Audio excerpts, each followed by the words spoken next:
Benoît Magimel, ses confidences sur son rôle père avec son ex-compagne, Juliette Binoche. Benoît Magimel a remporté le César du meilleur acteur le 24 février 2023. Interviewé par Paris Match. L'acteur s'est confié sur sa manière d'élever leur fille, Anna, avec Juliette Binoche lorsqu'ils étaient ensemble. Vendredi 24 février dernier, se déroulait la 48e cérémonie du Grand Bal du cinéma français. Les Césars. La soirée a été marquée par l'arrivée surprise d'un des plus bels acteurs du cinéma américain, Brad Pitt. La star du Babylon devait remettre le César d'honneur à David Fincher, pour lequel il a joué dans de multiples films, comme Fight Club. Autre moment marquant, Juliette Binoche a interrompu Jamel Debbouze en plein discours d'ouverture.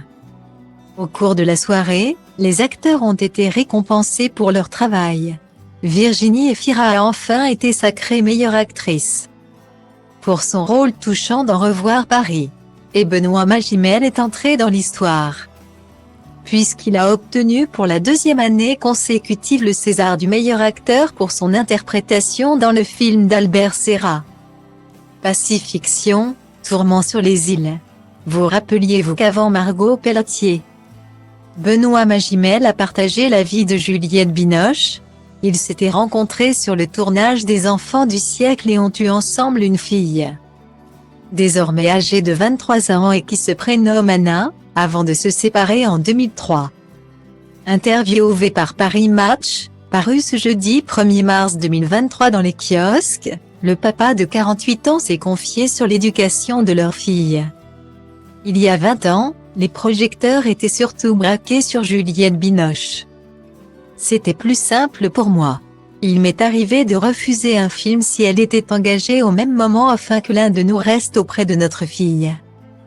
J'ai évité les nounous, j'ai essayé d'être dans la normalité. Parce que l'absence ne se remplace pas. D'autant plus que tout le monde vous parle de l'absent, a déclaré celui qui a tout fait pour que sa fille ait une vie normale. Quand on est absent, on parle de vous en permanence. Et moi, je veux être pour elles un père avant d'être un acteur connu. Les mêler le moins possible aux événements et à leur retentissement, continue-t-il avant d'expliquer son propre rapport à l'absence. Mes parents s'étaient séparés. Leur relation était conflictuelle, et je passais un week-end sur 2 chez lui. À 16 ans, comme on a le choix, j'ai arrêté de le voir. Des confidences touchantes de celui qui prend son métier de papa bien à cœur.